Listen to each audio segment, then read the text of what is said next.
Irrigation secretary కానీ, revenue secretary కానీ, home secretary కానీ, వీళ్ళందరి ఆధ్వర్యంలో చీఫ్ సెక్రటరీతో ఒక రివ్యూ తీసుకుని వాళ్ళకు బాధ్యతలు అప్పచెప్పుంటే 60 మంది చనిపోయే ప్రమాదం ఉండేది కాదు అని తెలిసి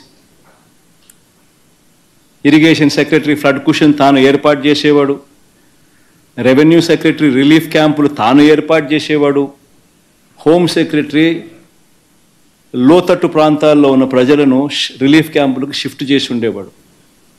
ఇవేవి కూడా చంద్రబాబు నాయుడు చేయకపోవడం వల్ల విజయవాడలో ఏ రకంగా, విజయవాడనే కాదు ఏలేరు కూడా అదే రకంగానే మిస్మేనేజ్మెంట్, మ్యాన్ మేడ్ ఫ్లడ్స్ ఏ రకంగా క్రియేట్ చేసి ఏ రకంగా చంద్రబాబు నాయుడు అన్ని రకాలుగా ఫెయిల్ అయిపోయిన పరిస్థితి కనిపించిన నేపథ్యంలో దాన్ని డైవర్ట్ చేసేందుకు ఈ పెద్ద మనిషి చంద్రబాబు నాయుడు ప్రకాశం బ్యారేజీలో బోట్లంట, ఆ బోట్లతో బ్యారేజీని ధ్వంసం చేయడానికి ప్రయత్నించారంటూ ఇంకొక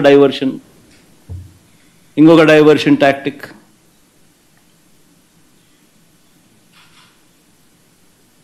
అసలు ఆ బోట్లన్నీ అక్కడ ఎందుకున్నాయి? ఆయన చేస్తూ ఉన్న ఇసుక మాఫియాలో భాగంగా ఆ బోట్లు ఆయన అక్కడ పెట్టుకున్నాడు. ఈ వాటర్ ఫ్లోకు బోట్లు కొట్టుకొని వచ్చాయి. మరి ఆయన 4 నెలల కాలంలో ఆయన పెట్టుకున్న బోట్లు కొట్టుకొని వచ్చి ఆ బోట్ల వల్ల ప్రకాశం బ్యారేజీ మునిగిపోతుందంట. అది ఇంకొక డైవర్షను.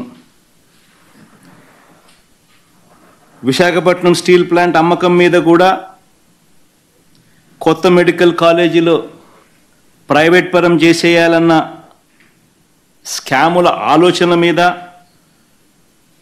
వాటి మీద కూడా ఆందోళన జరుగుతూ ఉంటే ముగ్గురు సీనియర్ అధికారుల మీద సస్పెన్షన్ వేటు వేస్తూ అది ఇంకొక డైవర్షన్.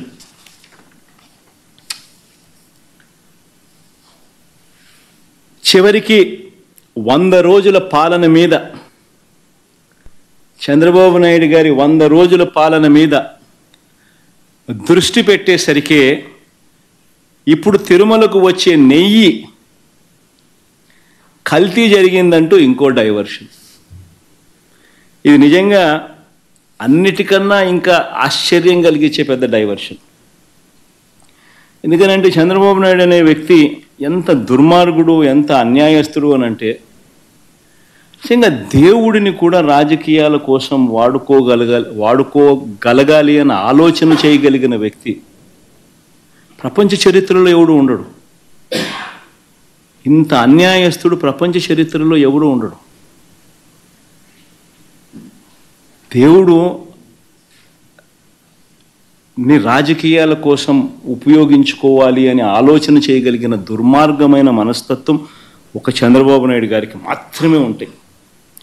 నిజంగా ఇది ఎంత దారుణమైన డైవర్షన్ పాలిటిక్స్ అంటే, ఒకవైపున 100 రోజులు చంద్రబాబు నాయుడు గారి పరిపాలన మీద ప్రజలందరూ కూడా చంద్రబాబు నాయుడు మీద కోపం వెలుపుచుతూ ఉన్నారు.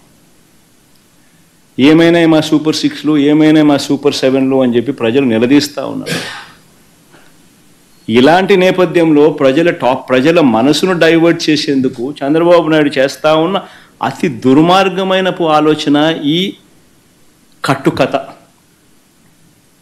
నిజంగా ఈ కట్టుకథ ఎంత దుర్మార్గము అనేది నేను మీ అందరికీ కూడా ఒక కొద్ది నిమిషాలు మీ టైంలో ఇస్తే నేను ఎక్స్ప్లెయిన్ చేస్తా. మీరే ఆలోచన చేయమని చెప్పి కూడా మిమ్మల్ని అందరినీ కూడా నేను కొడతా ఉన్నా. ఇంత దుర్మార్గపు పని చేయగలుగుతారా ఎవరైనా? చేయడం ధర్మమేనా అని అందరూ ఆలోచన చేయమని అడుగుతా ఉన్నా. ఎందుకనంటే కారణం ఏమిటనంటే, ఈరోజు తిరుమలకు స్వామివారికి వచ్చే ఈ నెయ్యి, ఈ తిరుమలకు వచ్చే ఈ నెయ్యి చంద్రబాబు నాయుడు గారు అన్న మాటలు దీనికి సంబంధించి, ఈ నెయ్యిలో కల్తీ జరిగింది అంటూ తాను అన్న మాటలు నిజంగా ఎంత దారుణమైన మాటలు అంటే, నాశరికమైన ఇంగ్రీడియంట్స్ వాడారని, తిరుపతి లడ్డులో యానిమల్ ఫ్యాట్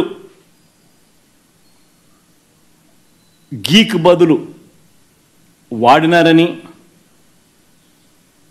ఇదే పెద్ద మనిషి చంద్రబాబు నాయుడు ముఖ్యమంత్రి హోదాలో